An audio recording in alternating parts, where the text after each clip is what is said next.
Assalamualaikum warahmatullahi wabarakatuh. Perkenalkan, saya Salsabila Rahmadini dari Prodi Sarjana Terapan Keperawatan tingkat 3 Poltekkes Kemenkes Bengkulu. Pada kesempatan kali ini saya akan menjelaskan mengenai narapidana, mulai dari definisi, kemudian penyebab, sampai dengan tindakan keperawatan yang harus dilakukan untuk menangani seorang narapidana. Disimak videonya.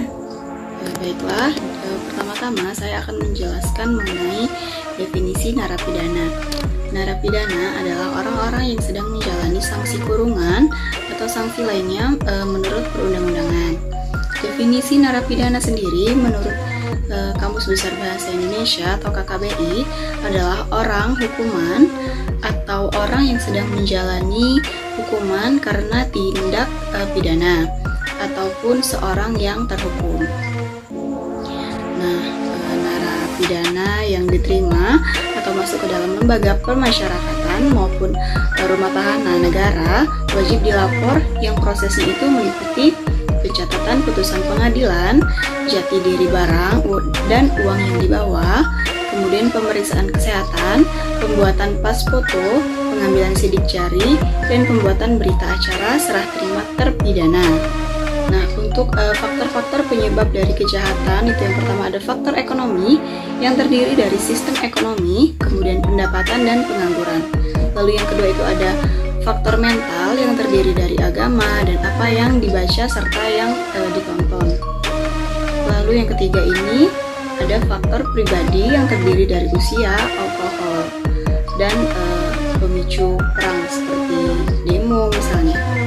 Nah, kemudian ada masalah kesehatan yang dialami oleh narapidana. Penyakit jiwa yang sering dijumpai adalah skizofrenia, kemudian itu bipolar affective disorder, dan personality disorder. Karena banyak yang mengalami gangguan kesehatan jiwa, maka pemerintah harus menyediakan pelayanan kesehatan mental. Kesehatan fisik, perawatan kesehatan yang paling penting adalah penyakit kronis dan penyakit menular seperti HIV, hepatitis, dan tuberkulosis. Nah, untuk penata laksanaan, yang pertama itu ada psikoterapi.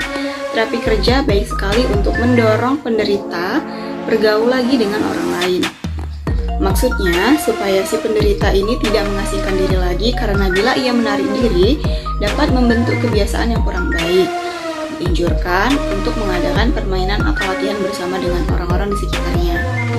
Kemudian untuk keperawatannya itu ada terapi aktivitas kelompok yang dibagi menjadi 4, yaitu terapi aktivitas kelompok stimulasi kognitif atau persepsi, kemudian terapi aktivitas kelompok stimulasi sensori, terapi aktivitas kelompok stimulasi realita, dan terapi aktivitas kelompok sosialisasi.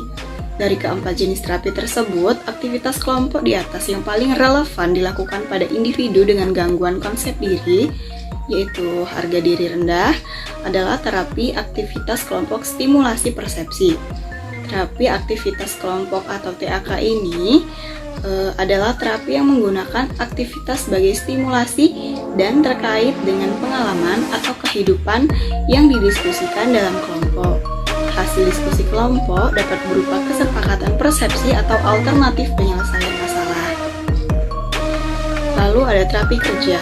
Terapi ini berfokus pada pengenalan kemampuan yang masih ada pada seseorang, pemeliharaan dan peningkatan, bertujuan untuk membentuk seseorang agar mandiri, tidak tergantung pada pertolongan orang lain.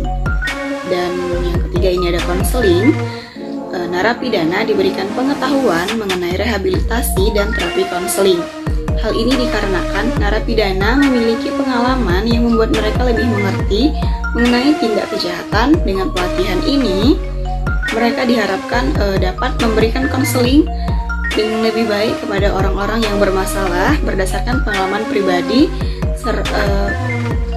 seorang narapidana tadi serta pelatihan yang mereka terima.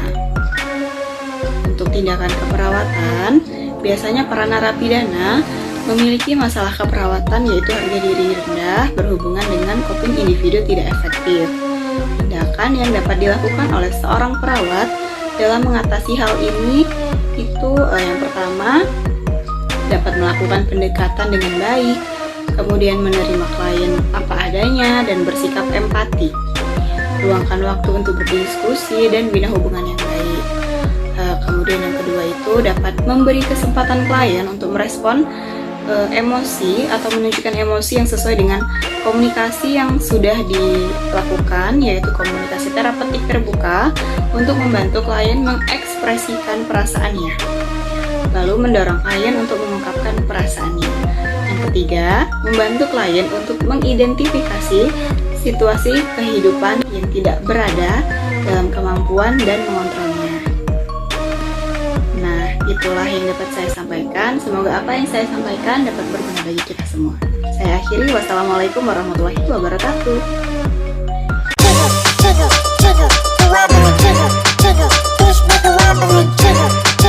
Jiggle,